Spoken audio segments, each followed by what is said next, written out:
This evening, Books and Books is very pleased to welcome Ms. Darryle Pollack, presenting her new book, I Never Signed Up for This, Finding Power in Life's Broken Pieces. And here to introduce Ms. Pollack, we have a very special guest. She's a well-known TV journalist for over 25 years.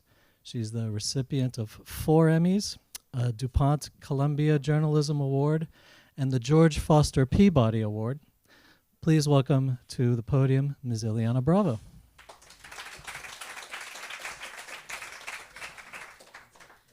Thank you very much. I'm honored to be here. Not only am I a former newscaster, I'm also a friend of Darryle's, and the most important thing that I am is a beneficiary of the path that she paved by being a groundbreaking, pioneering woman on Miami television news. So I'm honored that she asked me to be here because she's an extraordinary woman and a local girl, a graduate of so many friends of hers here from Beach High. She might have traded the Sobe for La La Land, but she's still very much a girl of the 305 who feels comfortable at home. As some of you may know, she's a Miami native who left us for a short time to go to Yale. She became a Yalie, joining the first class that welcomed women to Yale. And this newly minted Ivy League graduate came back home, and she joined Florida's first television station, WTVJ, where we all met. She was, I guess I should have asked everyone to turn off their phones or silent them or whatever they say in church or in synagogue.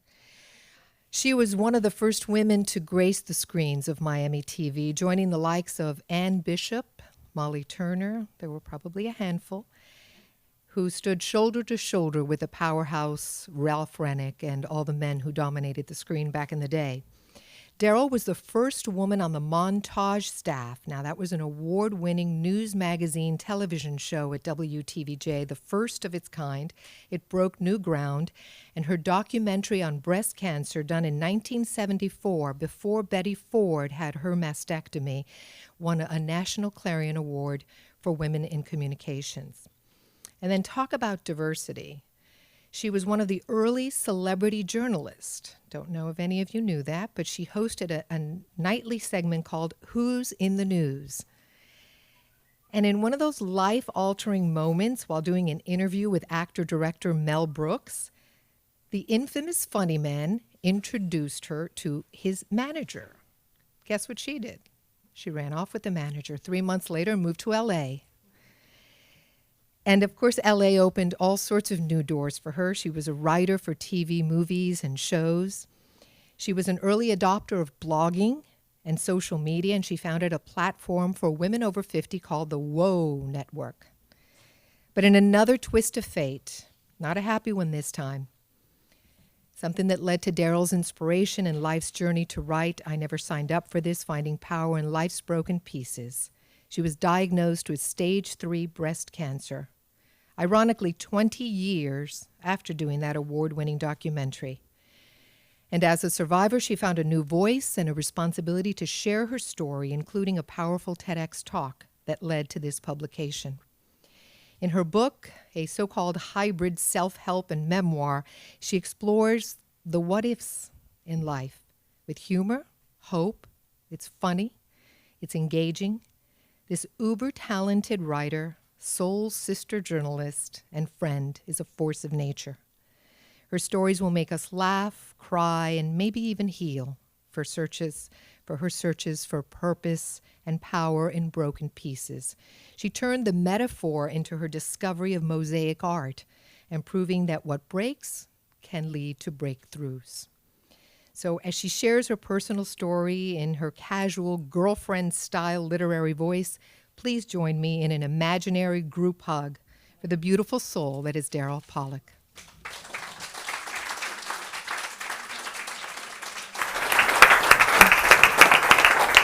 That was so sweet. Deserved. Thank you.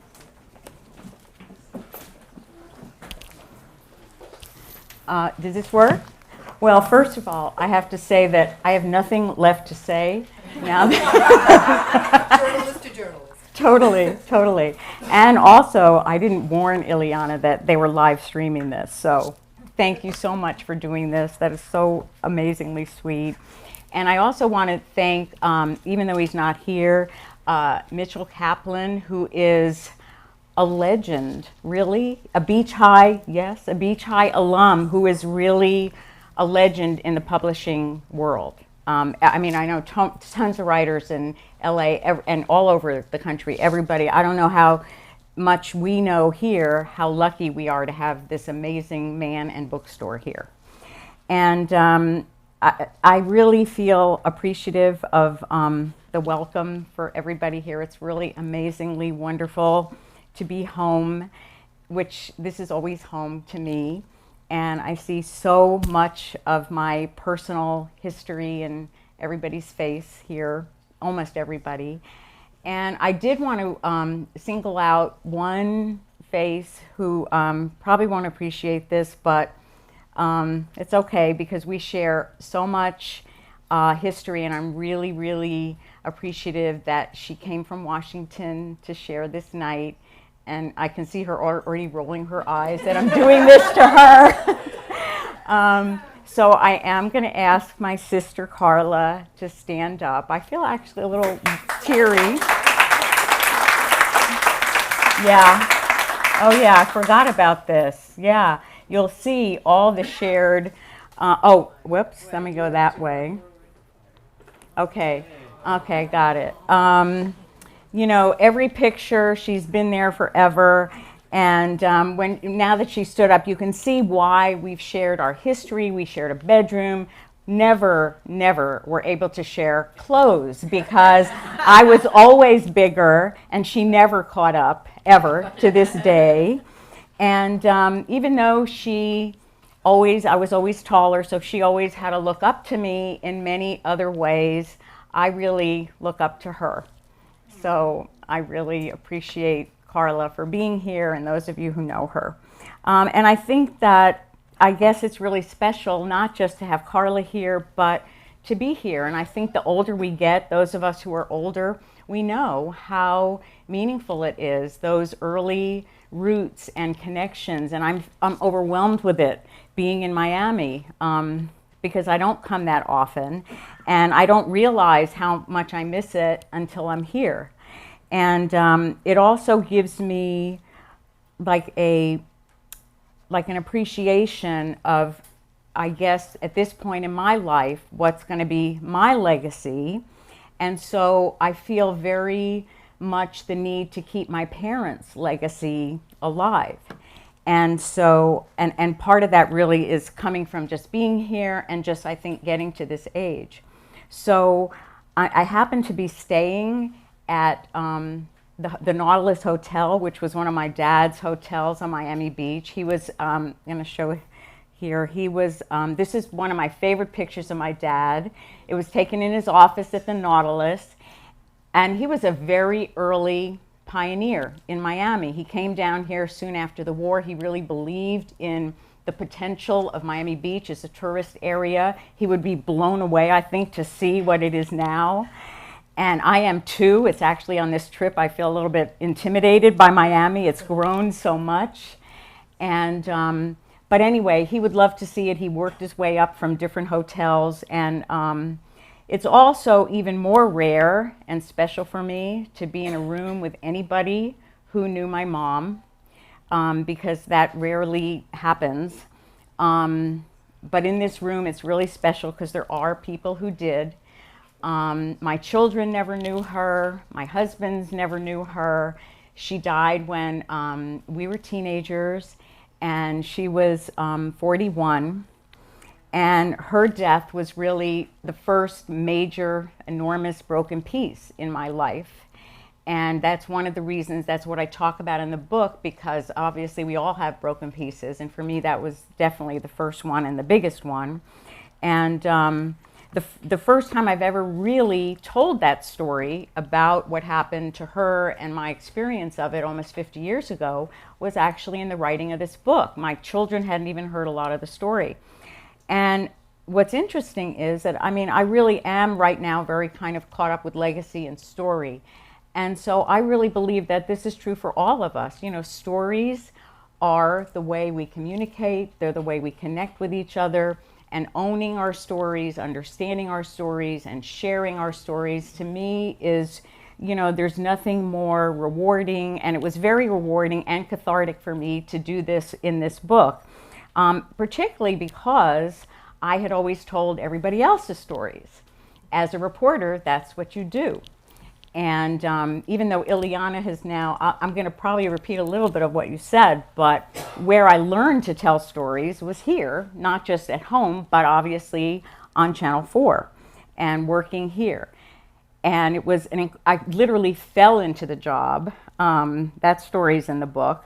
And I was too young to really appreciate how amazing it was, this experience that I was having. There definitely be some nostalgic things that you'll see in some of this.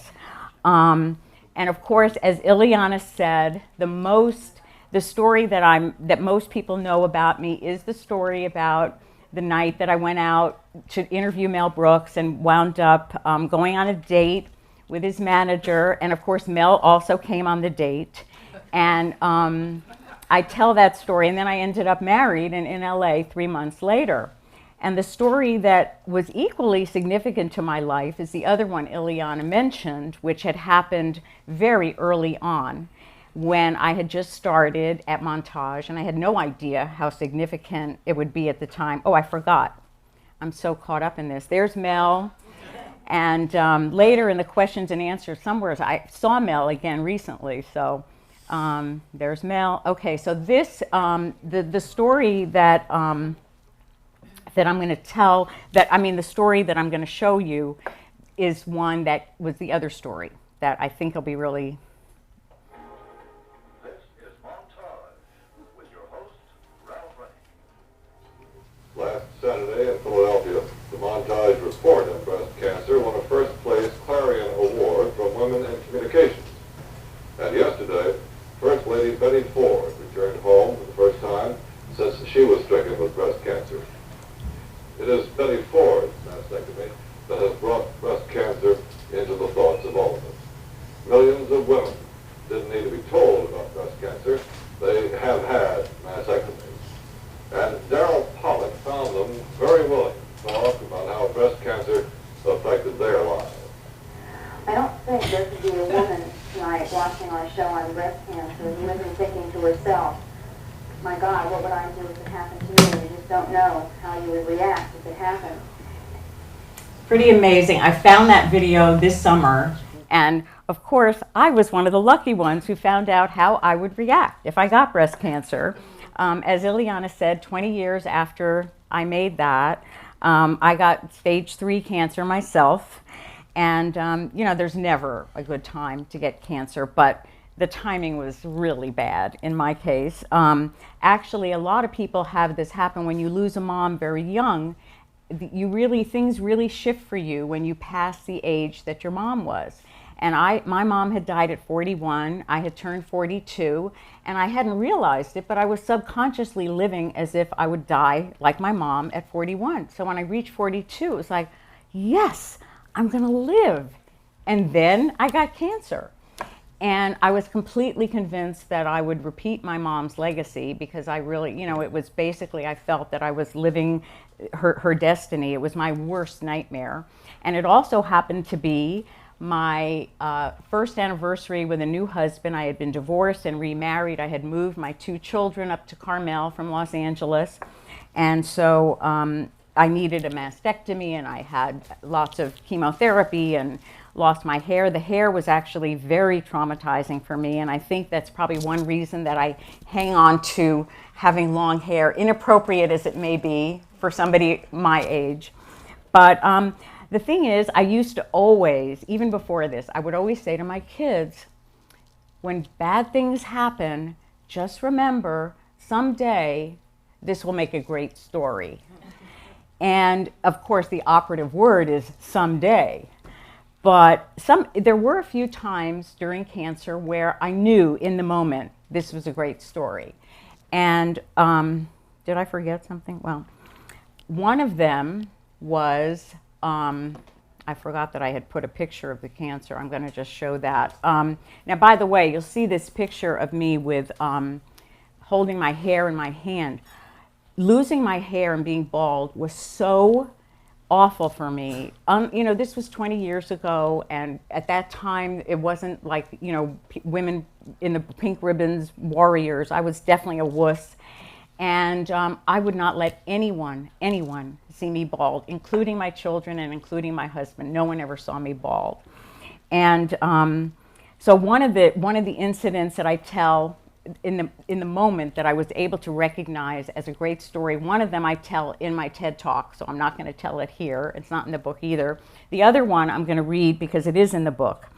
And I felt it was appropriate to read this excerpt because so much of what you even saw of my life and the pictures of my life, everything took place at the beach. This is Miami, and growing up there was no air conditioning. We were always at the beach, and the beach was obviously a source of great pleasure for me. But it was also a source of pain. Now, why would that be? Because this was the last time I was ever comfortable in a bathing suit. And you know, not unlike a lot of women, it was, you know, being at the beach obviously was difficult. And especially for me because, as I said, I was bigger than Carla, always older than Carla. And for people who always think I exaggerate everything, this is especially for those people. 18 months, I'm 18 months older than Carla. I look like her mother, right? I know, is that incredible? So for me, that's my brother, Josh, that's me and my mom. I'm bigger than my mom. I was about 11 in that picture, okay? So now, going to the beach when I had cancer was a whole new level of self-consciousness. So that's what I'm going to read from the book. My treatment protocol involved 2 long, separate courses of chemo. Between them, my doctor gave me a break, 6 weeks of daily radiation. That qualifies as a break in cancer world, but I also needed a real one. For the kids' winter vacation, we planned a week in Hawaii. This was my new husband. My kids had never been there, and they had grown up as native Californians, and they refused to believe me when I told them the water would actually be warm. Now, a beach vacation sounded dreamy, but as the trip got closer, reality started to penetrate my reveries.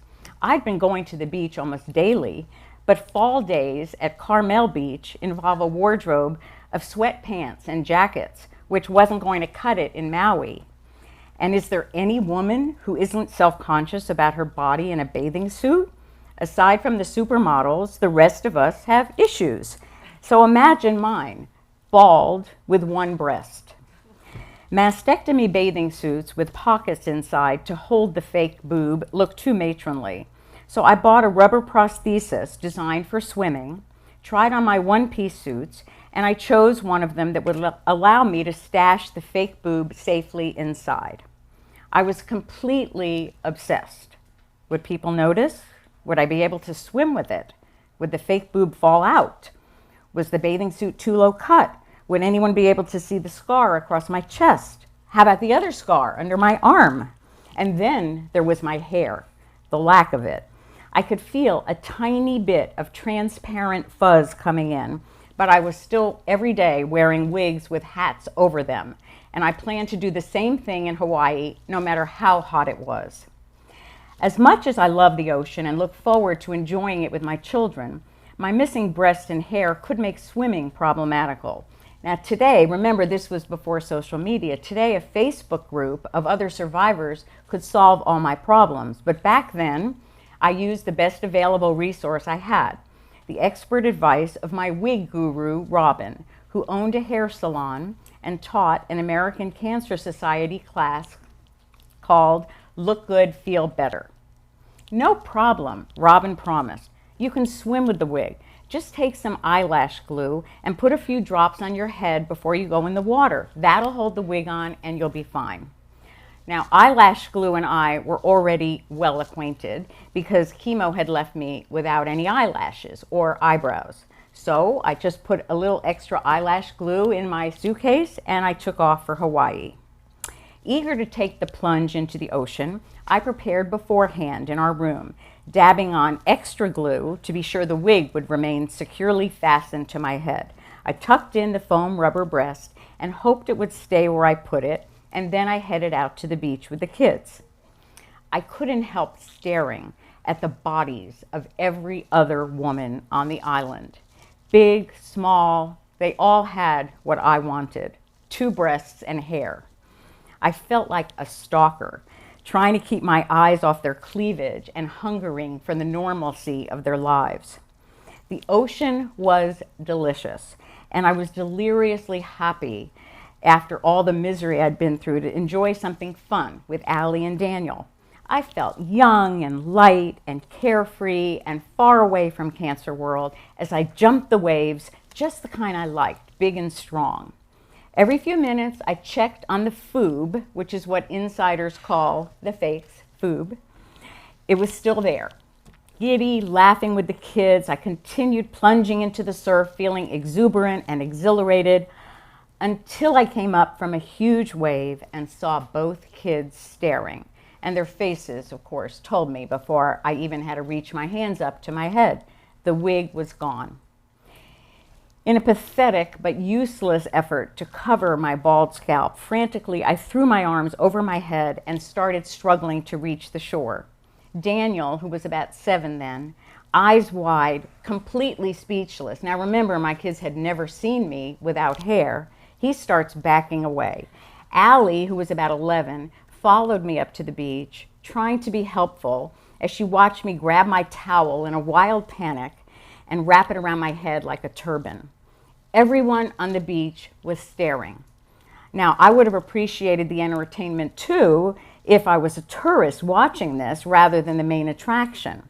Allie hovered around me protectively, trying to shield me from my curious audience, while Daniel stayed in the water, trying to pretend he didn't know this lunatic on the beach. And in a burst of clarity, I became both actor and audience. The insanity of the moment, plus the built-up pressure of the past 6 moments of cancer, exploded inside me, and I became hysterical. Not crying, laughing. And if you've ever heard Carla and I laugh, you'll know I am not exaggerating. I was doubled up, choking, shrieking.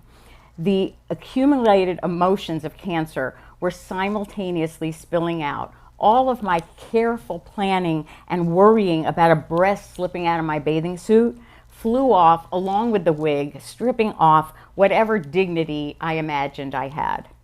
And on top of my humiliation, now I had the comedic perspective to picture another scene that could take place in the near future.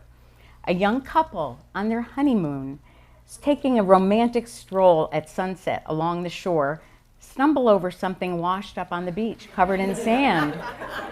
"What's this, honey?" she'd say sweetly as he leans over and picked up what looked like the hairy, bedraggled remains of seashore roadkill, my wig. I'm bent over, gasping for air, laughing like a maniac, and all of a sudden, Allie leaps up and goes running back into the ocean. "I see it! I see it!" Diving into the waves, she comes out triumphantly, holding my wig, waving it like a runner with the Olympic torch. And I'll never know how she managed to spot it from 200 yards away, one brown wig floating in the huge expanse of the Pacific Ocean. I got even more hysterical. Daniel remained as far away as possible to avoid any association with us. When I finally calmed down, I rolled up the wig in a towel and took it back to the room and shampooed the ocean and sand out and hung it over the shower head. I had a backup wig, which I wore to dinner. The next morning, the sand was gone, the wig was dry, and I plopped it back on my bald head. It never looked better. But that day, I switched to swimming in the pool.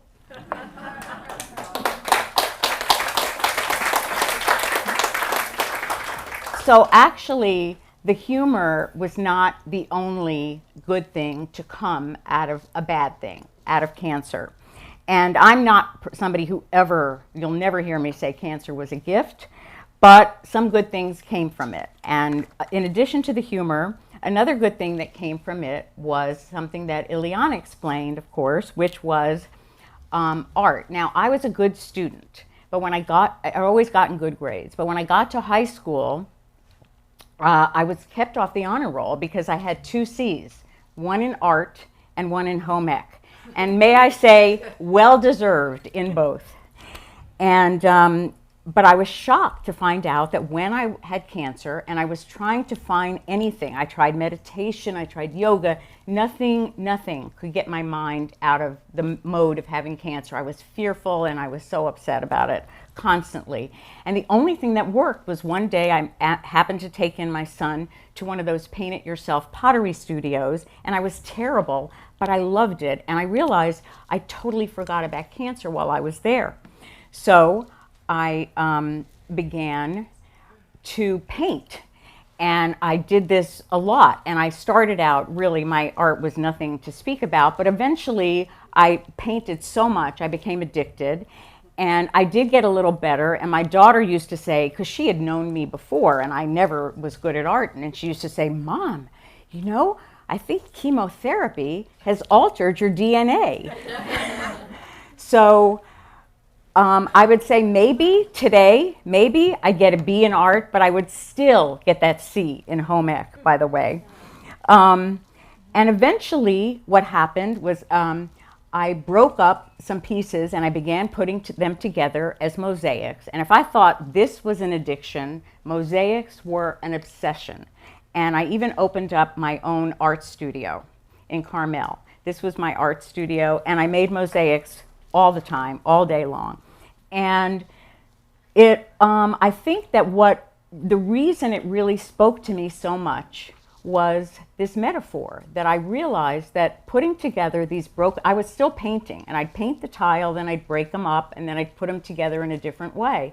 And I realized this is what I'm doing with my life. And this metaphor spoke to me so much. It really made me realize that that was a good description of resilience. And I would just like to point out that everyone in this room has said, and everyone everywhere has said, "I never signed up for this." And then you have picked up those broken pieces and you've rearranged them in a different way. And so really, everybody deserves an A in the art of resilience. Maybe not in art, but in the art of resilience. And the older we get, I really believe we've done this so much, those challenges keep coming, and the better we get at it. I know that's true for me. And nothing inspires me more in life than watching people do that. Whether, you know, at any point in life, to me, you know, I think of what I've had. I think I've been so lucky, you know, and I've certainly had challenges, but I think there's nothing more inspiring than people who manage to suffer through, and not just always suffer, but just kind of shift when things happen you don't sign up for, who pick up and carry on and do something unbelievable. And honestly, one thing I never signed up for or expected in my life would be to be standing here writing a book in my 60s. I never thought I'd get to my 60s. I really didn't, not with my history. But, you know, I never expected to be here, and here I am. And honestly, I've never been kind of more excited about life and doing more. And the truth is that I don't play golf, I don't play mahjong, I don't play cards. So Carla has 4 grandchildren, me. So I have to have something to do while I'm waiting for my grandchildren. So that's kind of what I'm doing. And I didn't want to forget to mention that one of the things I've done is I've made up some cards from my, what I didn't really describe. Oh, I forgot to show you. I always forget these things. But anyway, these are some of the mosaics that I've made. And these are the ones I call the boobalas, which really helped me kind of deal with my own, I think, body image issues. And the way I see it, again, women who have had cancer, I see it as broken pieces and put back together in some way. And so that's what the cards are. And I could go on talking forever, but thank you again for coming. And if there are any questions, I'd be very thrilled to answer them. And thank you very much for being here.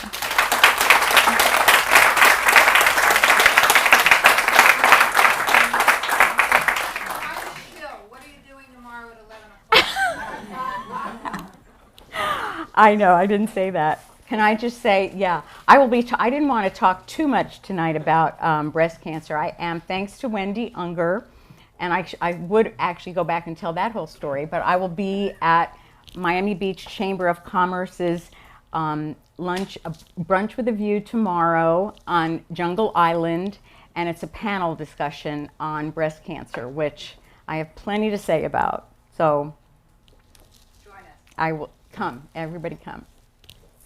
Any other questions? Okay, we can just we can just schmooze. Any more questions, comments? I know it's always. They're shy. Okay. Yeah. What are some questions that you get asked a lot? You know what I get asked the most? Do you still ever see Mel Brooks? Swear. You know, people who know that story. And actually, I do have, I put it at the end somewhere. Oh, those are my children. Since I don't have grandchildren, pictures to show, those are my children. But actually, I did see Mel recently. He is amazing. He's 89. He has never, in fact, I think he's in some ways, because I've heard him on all these shows and I've seen him. And, you know, look, honestly speaking, Mel loves an audience. You turn him on. Oh, are people going to see this? Oh, well. Anyway, a lot of those stories, I remember some of the stories he'll tell on a show. I heard that first night on our date. And yet, when he was at this performance he did, David Steinberg interviewed him about 2 weeks ago in LA. He was amazing. I mean, stories I'd never heard. He's sharp as a tack. He is incredible. And that is probably, do you ever see Mel? That's what I get asked all the time. Do you, other than the chocolate, how do you like LA versus Carmel? Very different. Very different, yeah. And you know, it's funny because I was telling somebody earlier, Carmel was actually, it's beautiful. But first of all, you know, I got really sick right when I got there. I was there for, a short time when I got cancer. I didn't know anybody. I had no support system. I'm living in a new area. It was a nightmare. I hated it. And I was also a fish out of water. My husband isn't Jewish. And I mean, I'm not one to say, oh, you know, but I just felt different from other people there. And I didn't really have very many friends. And it was very difficult. And but then I got to love it. And some of you know, I mean, I guess I can say a friend of mine, Jane, moved there, and it really actually shifted a lot of things for me when Jane moved and from Miami. And then I started to love Carmel. But at this point, you know, I had actually wanted to leave LA, and I talk about that in the book, because LA was, in some ways, it was a hard place to raise children. And Carmel was a great place. Now I actually love being in LA because there's so much to do. I have an empty nest. It's an amazing opportunity to just do all these things, and I know so many people from when I was there before, and I've kind of gotten used to the smog. And you know, I'd like to thank you all for reminding me about Miami humidity, which I had forgotten about. Oh my God. We don't have that. And also rain. I hadn't seen rain until today for a long time because it never rains there. So, yes. Hi. Well, what about the things you're doing now with trying to get women into activities like the mosaics and things like that? Yeah. Well, now I'm actually, you know, when I started Whoa, I started that, and I realized I actually had the idea for that when I was around 50. And I was turning 50, and I thought, God, you know, this is not what I expected to feel at 50. And so I look around, and I started this online platform with a partner called Women Honoring Our Age. And the point of it was that it's sort of the best kept secret that women know that, and I personally believe I'm not at all, I know nothing about science at all, but I do believe it has something to do with the hormones, testosterone and estrogen, because I really believe that men kind of get a little more, you know, they're just a little more gentle in some ways as they get older. And I don't know if the guys would agree with me or not, but I think that men kind of turn a little more, you know, that they bring, not to say the feminine side, but women, as they get older, it's as if they just get this shot of testosterone and they are just on fire. A lot of these women, 50, and I think it's like the kids leave, and really when you think about it, people never think about it this way, but when you turn 50, do you realize you have more years of adult life ahead of you than behind you? And yet people think, oh, we're getting old, we're 50. And yet,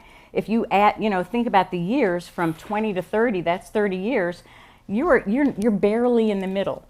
And yet it's, oh, 50, you're old. And I was sort of getting that. So that's what a lot of what I'm doing is, the problem is that the world at large doesn't seem to agree, and it's very difficult to market anything, and people just don't want to advertise to women or anybody. You know, boomers are sort of the forgotten. I didn't realize that. I did a talk at a conference about, I don't know, maybe 8 years ago, and I didn't even know until then, I did my talk about this, that we weren't at the time, we weren't even counted in TV demographics. It's like you get that like all the TV people. No, not even, we didn't even exist, you know, and that's like insane.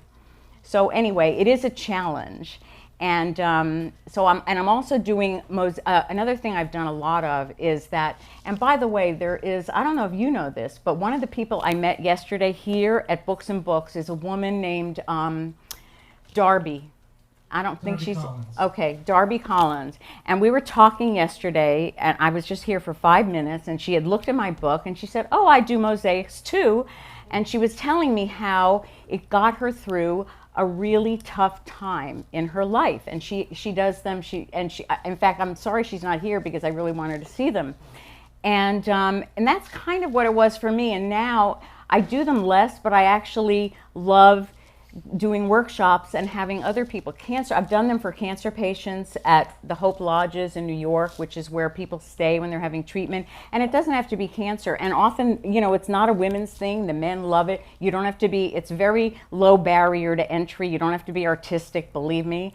And it's a very healing, you know, art is very therapeutic. And I think as far as an art form, mosaics are incredibly healing because of the metaphor, but it's also very therapeutic. So I love doing that and helping people enjoy that.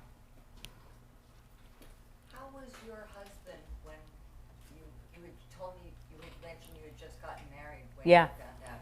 How did he deal with it? It was actually, I got my stage 3 diagnosis on our first anniversary. And I will tell all of you, oh my gosh, well, you know, it feels like this isn't going to be out broadcast to anybody else, but because I feel like this is home and everything. So my husband, when he was younger, his job, one of his jobs, was interviewing women to be in ads for breast things. So his job was interviewing Playboy Playmates and all these women. And here I'm thinking, oh my God, here this man who was like in the breast business ends up with a woman who's gonna not have any, because ultimately I had to take off the other one and my reconstruction failed. And I thought I was, you know, he was so into that, the way, you know, bodies were, that was his business and health. And I thought, you know, but he was amazing. We're still married. And it was actually harder for me. I write about this a little bit, but you know, I had no appreciation of how hard it is, because it really is, and some of you I know this, it's when your partner has cancer or someone you love has cancer. And I had not really experienced that with my mother, because no one told us that she had cancer until 5 years after she died, because no one said the word cancer. So we never even knew. So I had never been through that. And so I really had no appreciation of how hard it was on his side. And you know, I was mostly concerned with I was so concerned, it sounds so shallow, but it's true. I was really concerned with my hair and, you know, how I would look. And I write about that too in the book, because he had a business, believe it or not, that was all focused on health. And I worked in the business. And so like, it didn't look really good for the boss's wife to have cancer. And we were also selling a product to help with stress. And nobody could have been more stressed than me, and nobody could have been a worse ad for the business than me. And so that was part of my journey, is getting over that. And he was amazing. I'll just say that. He was, that the first, we came home from the hospital. It was our first anniversary. We spent it in a hotel in LA, and I had drains coming out of me. And, I thought, this is it. Life is over. And he really, he really gave me the security to feel feminine right then, and that made all the difference for me all the years since, because a lot of women really struggle with that, and I was really, really lucky. I'll never know how my first husband would have been, but let's say I was really lucky with the one I had. Okay. Thank you. Thank you. All right, folks, so if there are no more questions, then a note to our internet audience watching at home. Still plenty of time for you to call the number on your screen, and you can get I Never Signed Up for This shipped to wherever you are in the U.S. free of charge. For those of you here in the house, we have the book for sale at the counter in the front room over there. We also have a selection. She was talking about her mosaics. We have a selection of cards showing various mosaics that Darryle has done. There is also a nice reception back there in the corner, and Darryle will be signing books to the left of the screen. So buy a book, get it signed, have a glass of wine. I want to thank our special guest introducer, Ileana Bravo, for that lovely introduction. Yeah. And please give one more hand to Darryle Pollack. Thanks very much.